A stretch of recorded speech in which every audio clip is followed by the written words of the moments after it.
Hello, YouTube divers. This is WaterEye122, and I want to welcome you all to another episode of Bands of the Alphabet.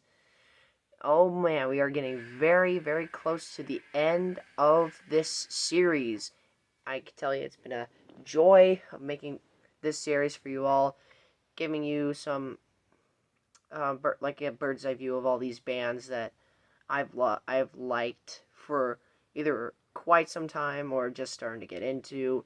So last time we talked about my favorite band that starts with the letter V, and today we're on the letter W. So that award goes to the British glam metal legends themselves, Whitesnake. Whitesnake is one of those bands where, you hear a lot of their hits, and it just turns on like that. I mean, David Coverdale's voice is, in my opinion, one of the most unique in all of glam metal, and it's one of the best in glam metal for that matter.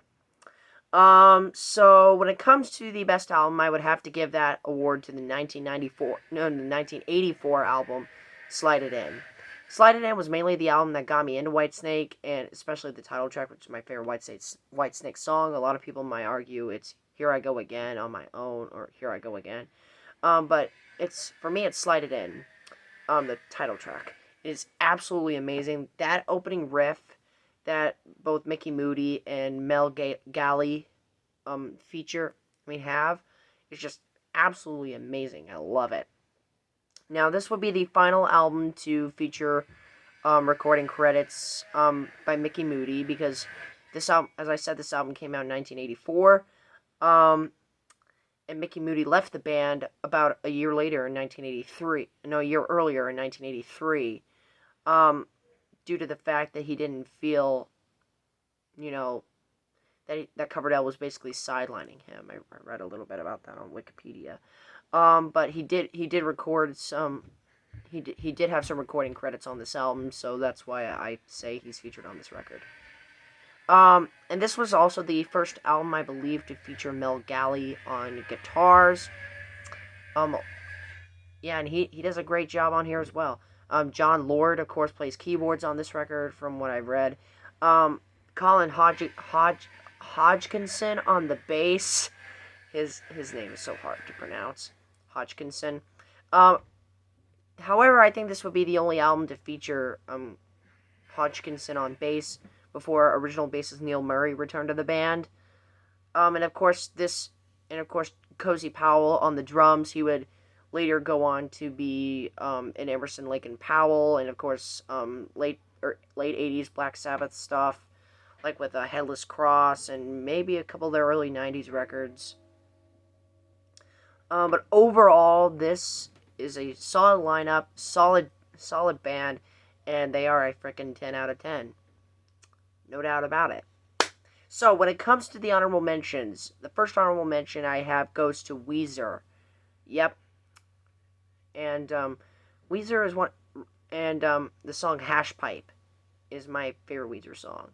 Apparently I don't know who the lead singer is, but he has a very high-pitched voice, and if you don't believe me, go listen to Hash Pipe. I mean, it's a great song, don't get me wrong, but it's just so kind of interesting and unique, I guess.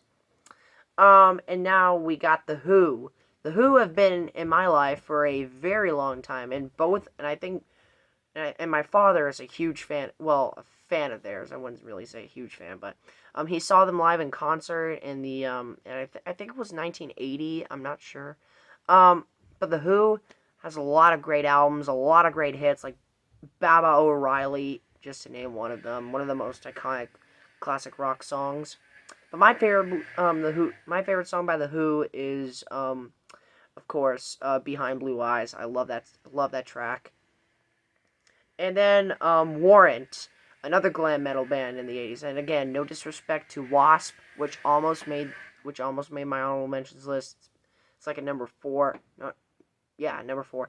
But Warrant is really one of those bands where, they just get the groove on it. No matter how many times I've heard it, Cherry Pie is still an amazing song. It really sets the tone up for a lot of the stuff that they do. And of course, They're just one of those glam metal bands that, are up there. I mean, there's no freaking denying it.